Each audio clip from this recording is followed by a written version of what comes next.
start by asking you to think back to when you were a kid playing with blocks. As you figured out how to reach out and grasp, pick them up, and move them around, you were actually learning how to think and solve problems by understanding and manipulating spatial relationships.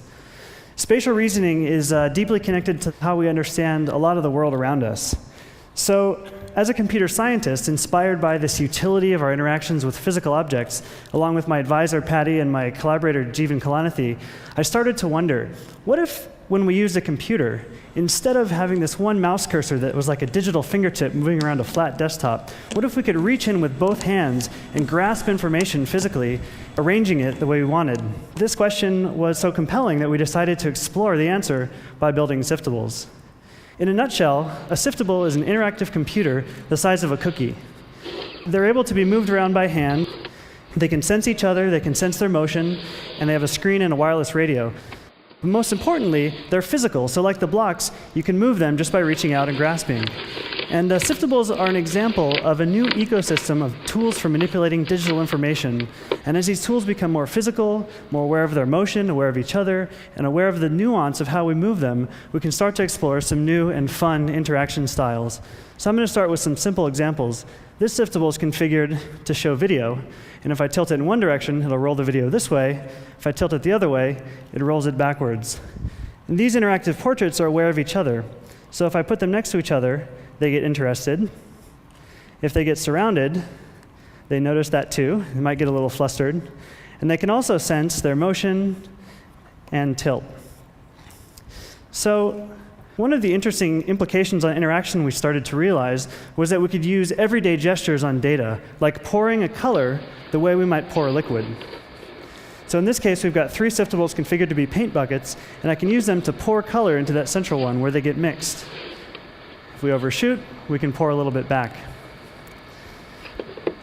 There are also some neat possibilities for education, like language, math, and logic games, where we want to give people the ability to try things quickly and view the results immediately. So here I'm this is a Fibonacci sequence that I'm making with a simple equation program. Here we have a word game that's kind of like a mashup between Scrabble and Boggle. Basically, in every round, you get a randomly assigned letter on each siftable. And as you try to make words, it checks against the dictionary. Then after about 30 seconds, it reshuffles, and you have a new set of letters and new possibilities to try. Thank you. So these are some kids that came on a field trip to the Media Lab, and I managed to get them to try it out and shoot a video.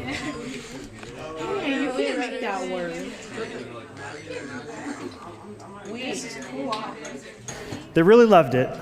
And one of the interesting things about this kind of application is that you don't have to give people many instructions. All I have to say is make words, and they know exactly what to do. So here's another few people trying it out.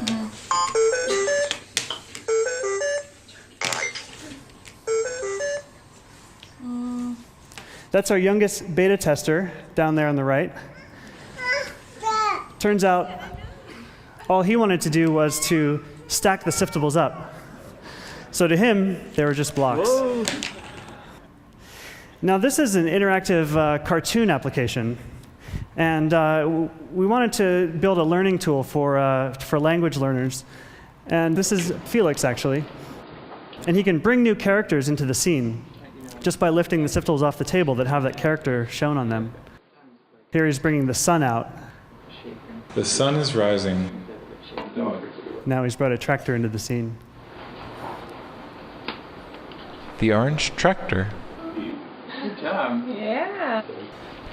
So by shaking the siftables and putting them next to each other, he can make the characters interact, inventing his own narrative. Hello. It's an open-ended story, and he gets to decide how it unfolds. Whoop. Fly away, cat. Good job.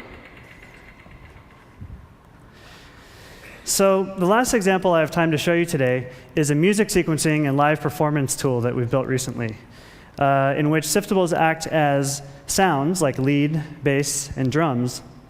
Each of these has 4 different variations. You get to choose which one you want to use, and you can inject these sounds into a sequence that you can assemble into the pattern that you want. And you inject it by just bumping up the sound siftable against the sequence siftable. There are effects that you can control live, like reverb and filter. You attach it to a particular sound and then tilt to adjust it. And then overall effects like tempo and volume that apply to the entire sequence.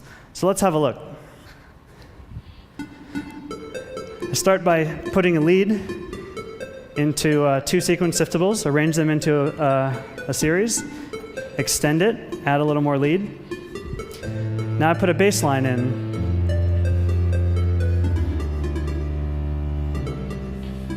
Now I'll put some percussion in.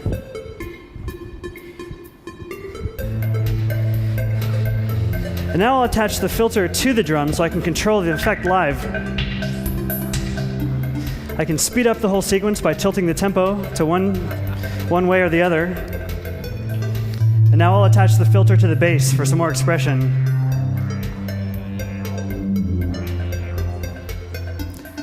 I can rearrange the sequence while it plays. I don't have to plan it out in advance, but I can improvise, changing it, making it longer or shorter as I go.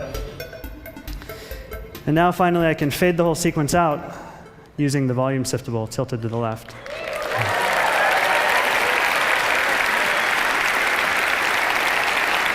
Thank you. So, as you can see, my passion is for making new human-computer interfaces that are a better match to the ways our brains and bodies work. And today, I had time to show you one point in this new design space and a few of the possibilities that we're working to bring out of the laboratory.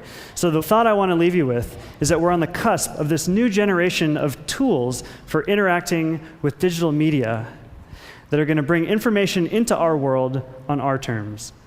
Thank you very much. I look forward to talking with all of you.